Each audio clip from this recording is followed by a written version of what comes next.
¿Sabías que ese toque extra de sal que estás añadiendo a tu comida puede desencadenar una cantidad de reacciones en tu cuerpo que terminan elevando tu presión arterial y por tanto dañando tus arterias?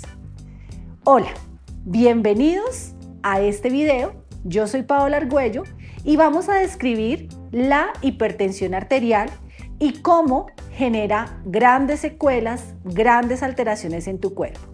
Pero recuerda que en Fisiocontinua estamos preocupados por tu bienestar.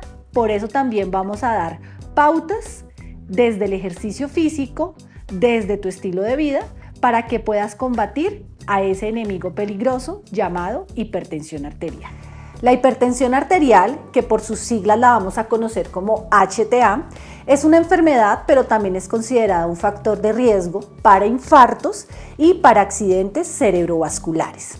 En el mundo, más de 1.200 millones de personas padecen esta condición y un gran porcentaje ni siquiera lo saben.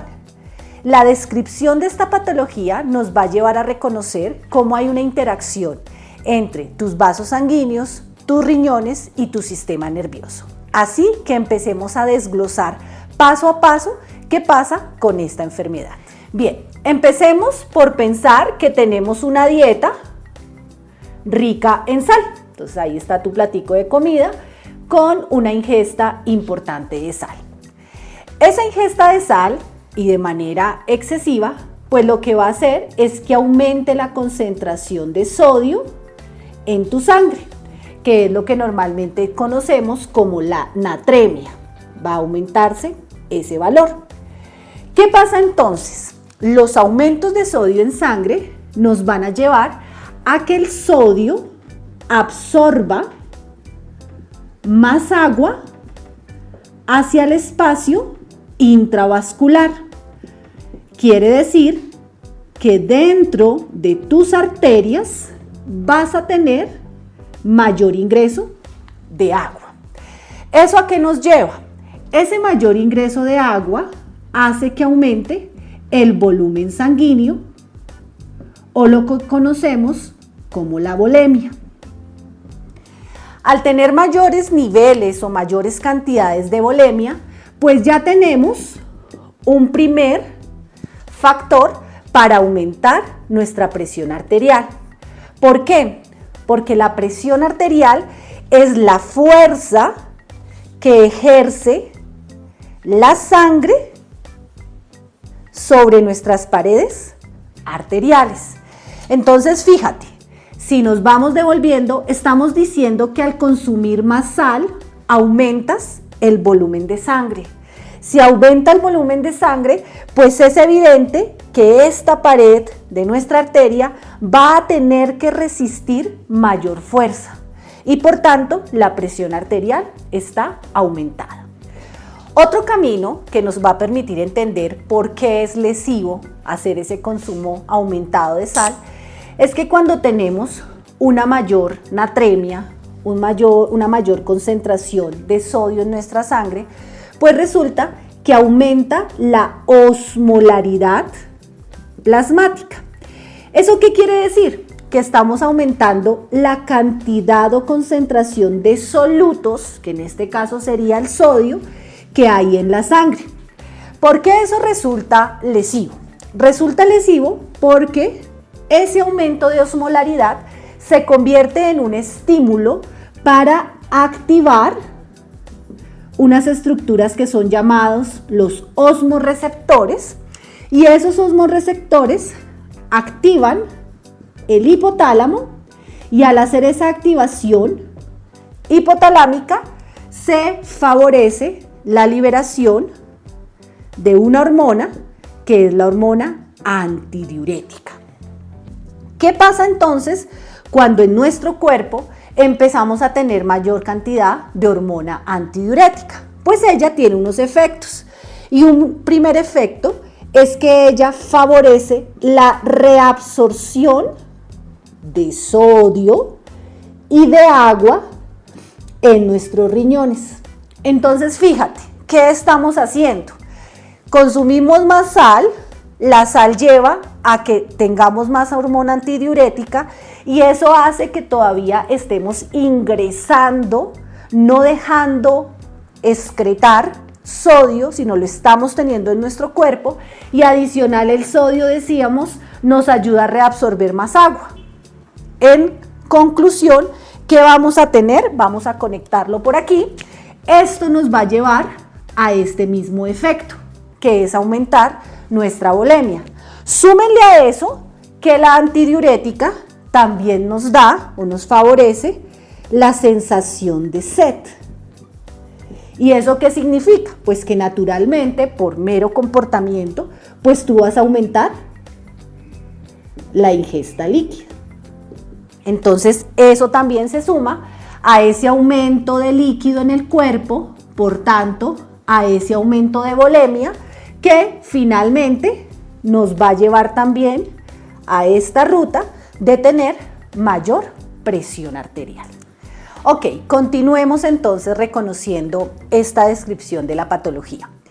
La presión arterial no solo se modifica, no solo se modula por los aumentos de líquido, sino también se impacta por la resistencia vascular periférica. ¿Qué significa eso?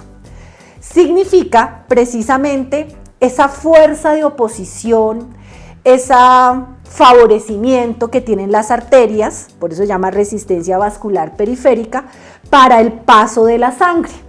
Entonces, fíjate, hasta este momento hemos hablado cómo yo puedo tener un aumento de presión porque tengo mucho líquido aquí.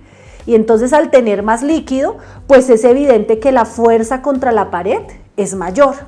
Pero ahora vamos a entender qué pasa si yo tengo mi arteria y el problema no es solo de líquido, sino el problema es de qué tanta resistencia, qué tanta contención me hace esta pared arterial para que la sangre fluya.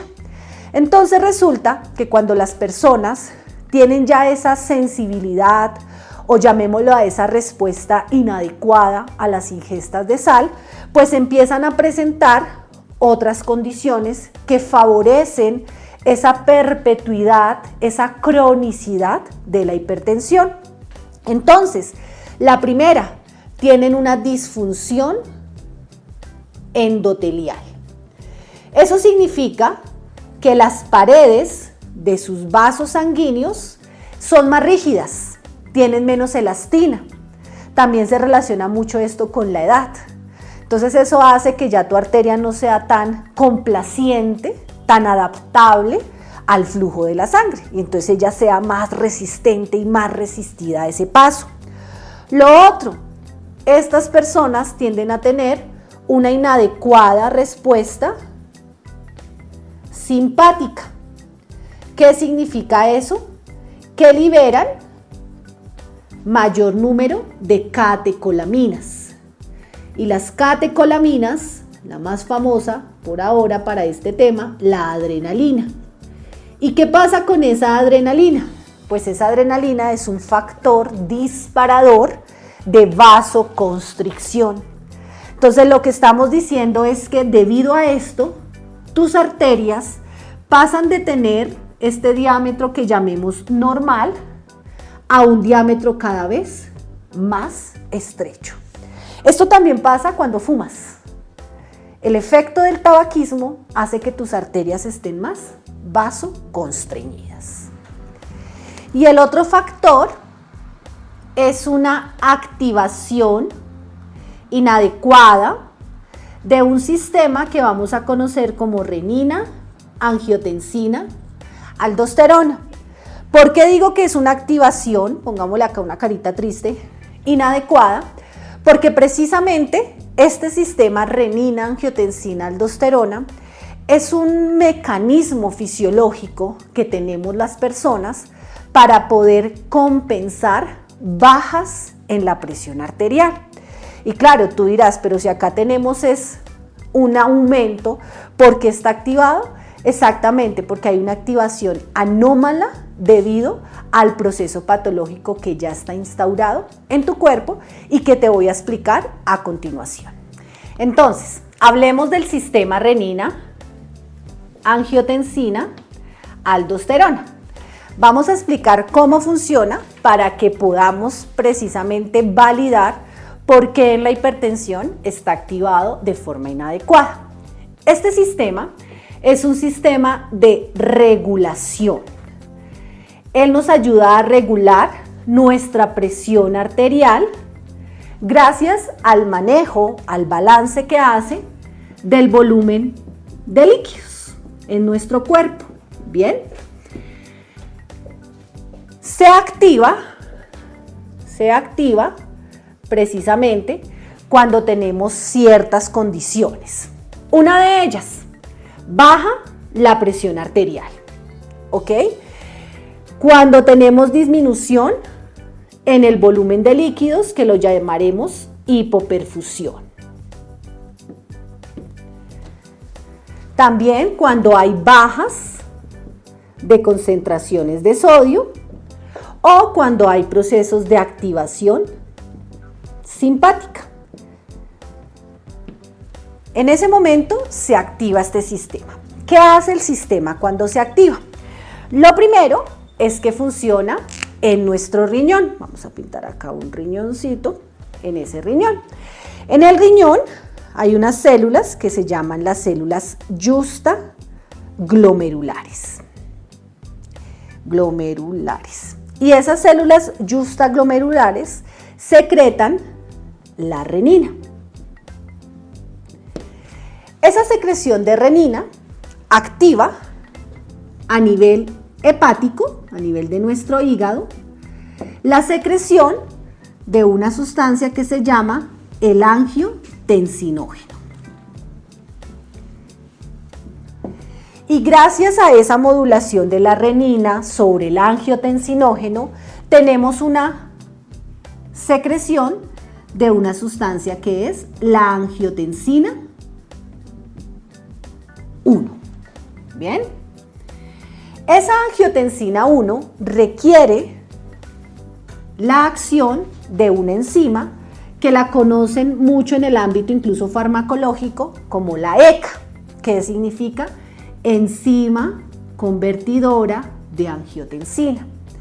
Y esa conversión, vale aclarar, esta ECA se produce a nivel pulmonar. Esa ECA y esa conversión nos hace que pasemos de la angiotensina 1 a la angiotensina 2. Entonces fíjate que hasta acá ya hemos cumplido como con ese eje, renina, angiotensina, y ahorita va a aparecer nuestra aldosterona. Luego que tenemos ese paso hasta nuestra angiotensina 2, a nivel de la corteza suprarrenal, y gracias a toda esta activación previa, vamos a tener entonces la secreción de aldosterona. Ahora reconozcamos por qué desde el mecanismo, desde los procedimientos que hemos visto, este sistema nos ayuda, en este caso, para lo que está creado, a aumentar la presión arterial. Pues resulta que la angiotensina 1 es un poderosísimo, un potente vasoconstrictor. Y como lo decíamos hace un momento en nuestro video, la vasoconstricción, que el vaso sea cada vez o esté cada vez más cerradito, ¿qué va a hacer? Que cuando va a pasar la sangre, pues se aumente esa resistencia vascular periférica, y al aumentar la resistencia vascular periférica, pues ¿cuál va a ser el efecto? El aumento de la presión arterial. Bien, por el lado de la aldosterona, ¿cuál es el efecto que vamos a tener? La aldosterona nos ayuda en la reabsorción de sodio y de agua a nivel renal. Entonces también, como lo veíamos hace un momento, cuando reabsorbemos más sodio, más agua, pues efectivamente el efecto va a ser un aumento en la volemia, en el volumen sanguíneo circulante. Entonces, dado a esto, pues el efecto va a ser el aumento de la presión arterial. Entonces, fíjate cómo el eje nos ayuda desde la vasoconstricción y desde la reabsorción a aumentar nuestra presión arterial. Ojo, es un mecanismo fisiológico normal que precisamente utilizamos en cualquiera de estas condiciones que podemos atravesar en muchos momentos de nuestra vida. Si lo reconectamos con lo que veníamos viendo de hipertensión, ¿qué es lo que está pasando? Que cuando tú tienes esas ingestas aumentadas de sodio, de sal, haces una activación anómala de este sistema. Es decir, mantienes el sistema renina-angiotensina-aldosterona todo el tiempo encendido, sin necesidad de que así fuera. ¿Por qué? Porque en tu cuerpo no es que se haya bajado la presión, no es que hayas perdido volumen sanguíneo, no es que no tengas sodio, no es que tengas una actividad simpática particular, porque puedes estar en un reposo, sino que sencillamente patológicamente haces que este sistema esté on todo el tiempo. Y pues el sistema finalmente es una estructura molecular. Tú lo activas y el riñón dice tome su renina, el hígado dice tome su conversión gracias a la ECA y ya las sustancias pues hacen lo que molecularmente deben hacer, aumentar la resistencia, aumentar la bulimia. Entonces se vuelve un círculo vicioso en tu cuerpo que hace que la hipertensión sea crónica. La hipertensión por eso no se quita de hoy para mañana, porque en tu cuerpo está funcionando de manera errónea. Bien, llegamos al punto más importante. ¿Por qué? Porque vamos a hablar de cómo el ejercicio y de cómo ciertos hábitos alimenticios nos van a ayudar a modular nuestros procesos de hipertensión si es que ya los tenemos instaurados o maravillosamente a prevenir que vayamos a acarrear algún tipo de esta condición patológica. En el ejercicio físico se tiene establecido que es ideal que realices trabajo aeróbico. El trabajo aeróbico, que pueden ser caminatas, natación, danza, bueno, lo que tú prefieras, lo que tengas más fácil para desarrollar, y debe tener una prescripción que sea de 5 a 7 días a la semana. Mira que es importante tu disciplina para el manejo de esta condición.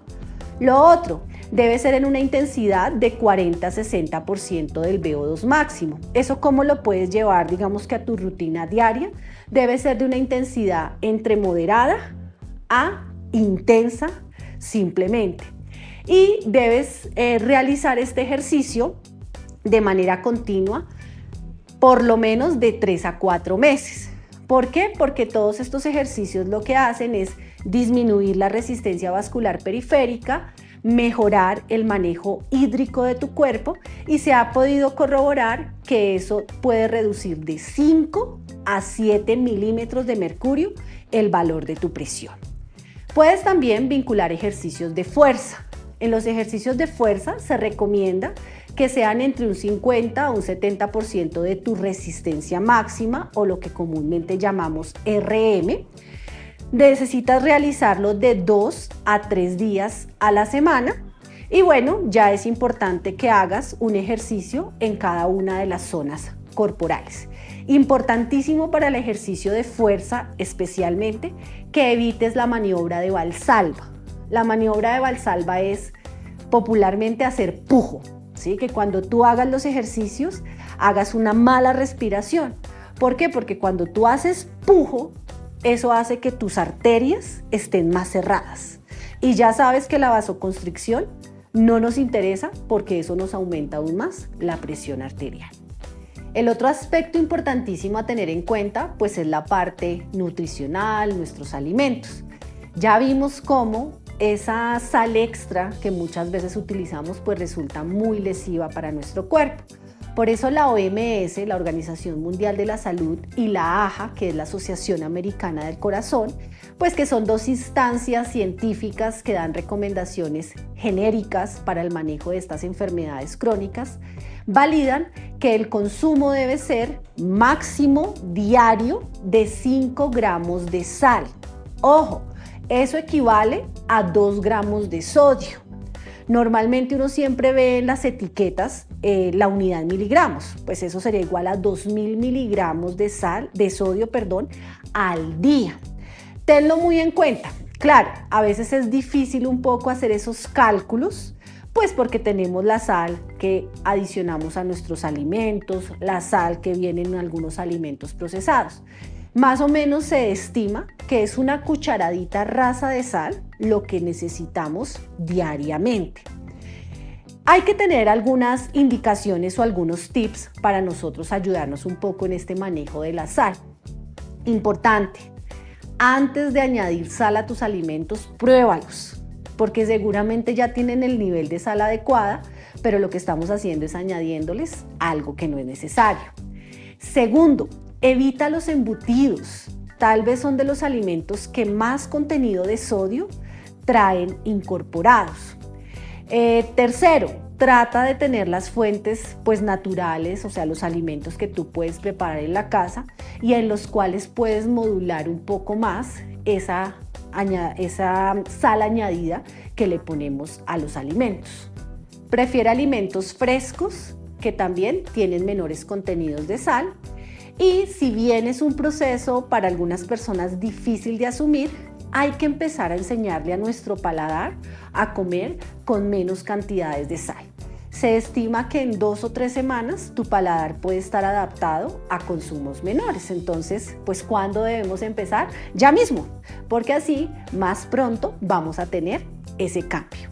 Si aplicas esos tips, esas mejoras en tus comidas, se ha estimado que en la población en general, o sea, aquellos que aún no tenemos hipertensión, podemos reducir nuestros valores de presión arterial de 4 a 5 milímetros de mercurio. Si tú ya eres hipertenso y empiezas a aplicar muy juicioso todos estos consejos, vas a poder disminuir de 7 a 8 milímetros de mercurio.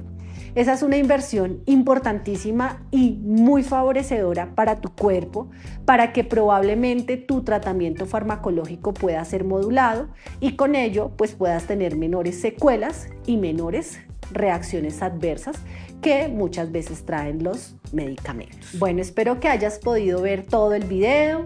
Estamos pendientes de tus comentarios, de tus inquietudes. Recuerda que para nosotros es muy importante saber cómo estás recibiendo esta información y si deseas que ampliemos alguna temática en particular. Por favor, dale like al video, síguenos en nuestro canal, en nuestro Instagram y nuestro TikTok y recuerda que ya tenemos una comunidad de la cual esperamos que seas parte.